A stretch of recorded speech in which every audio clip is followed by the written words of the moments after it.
दोस्तों, defence minister Rajnath Singh ने chief of defence staff general Bipin Rawat से रिक्वेस्ट की है एक मीटिंग कंडक्ट करवाने के लिए, जिसके अंदर थिएटर कमांड के मुद्दों के ऊपर बात होगी। इसके साथ साथ चीफ ऑफ डिफेंस स्टाफ ने पिछले वेडनेसडे को एक मीटिंग कंडक्ट करवाई, जिसके अंदर तीनों सेनाओं के अध्यक्ष और कुछ स्टेक होल्डर्स प्रेजेंट थे। उस मीटिंग का मेन मुद्दा थिएटर कमांड ही था। थिएटर कमांड एक ऐसी ऑर्गेनाइजेशन है जिसके अंदर एक कमांडर लीड करेगा पूरी ऑर्गेनाइजेशन को। इसके साथ साथ उनकी इंडिविजुअल सर्विस कंडीशंस को भी नजरअंदाज किया जाएगा, जैसे कि तीनों सेनाओं आर्मी, नेवी और एयरफोर्स एक साथ मिलकर काम करेंगी।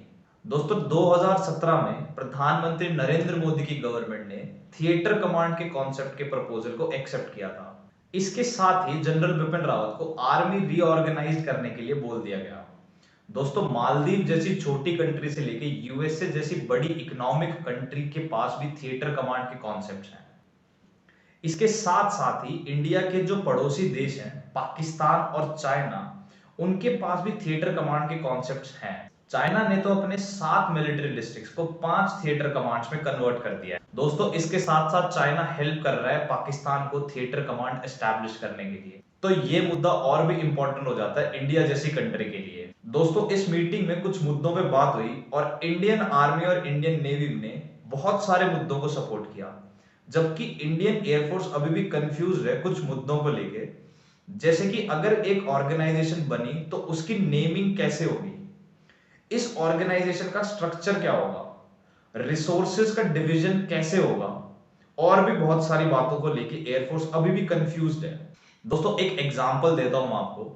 1999 के कारगिल वॉर के बाद से एयरफोर्स अपने रिसोर्सेज का डिवीजन नहीं कर सकता, क्योंकि उनके पास लिमिटेड रिसोर्सेज हैं।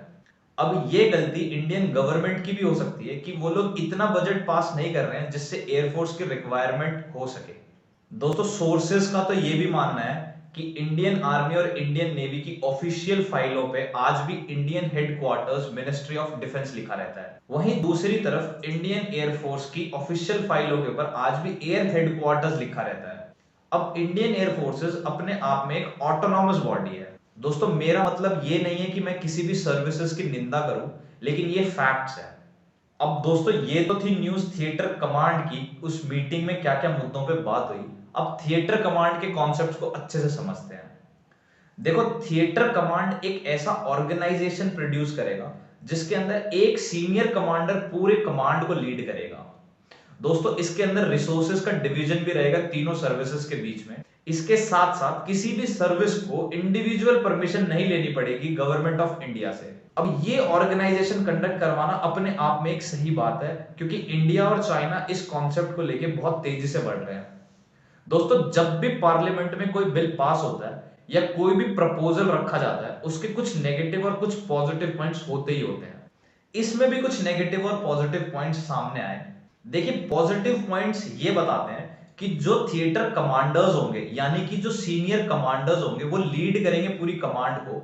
उनके पास ऑटोनॉमी रहेगी और वो अपने सोल्जर्स को अपने हिसाब से ट्रेन कर सकते हैं ज्योग्राफिक लोकेशंस के बेसिस पे। यानी कि अगर मैं आपको एक एग्जांपल दूं, सपोज करो एक हमने कमांड एस्टैब्लिश की नॉर्थ में, जो कि वेस्ट में गुजरात तक होगी और ईस्ट में अरुणाचल प्रदेश तक होगी, तो हमेशा तीनों सर्विसेज को एक साथ लाने के लिए उनको अलग अलग परमिशंस नहीं लेनी पड़ेगी मिनिस्ट्री ऑफ डिफेंस से।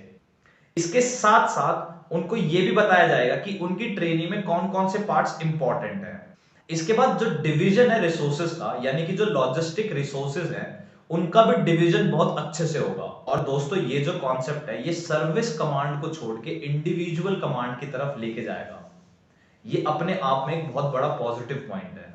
देखिए दोस्तों, ऐसे कॉन्सेप्ट को इंट्रोड्यूस करेंगे तो कहीं ना कहीं हर एक सर्विस की ऑटोनॉमी खत्म हो जाएगी और हर एक सर्विस अपनी डोमेन नॉलेज में बहुत एक्सपीरियंस्ड है। तो अगर हम लोग इन सर्विसेज को कंबाइंड करेंगे तो कहीं ना कहीं टेक्निकल फॉल्ट्स होने के चांसेस ज्यादा बढ़ जाते हैं। इसके साथ साथ ये भी माना जाता है कि वॉर जैसी कंडीशंस की पॉसिबिलिटी बहुत ही कम है।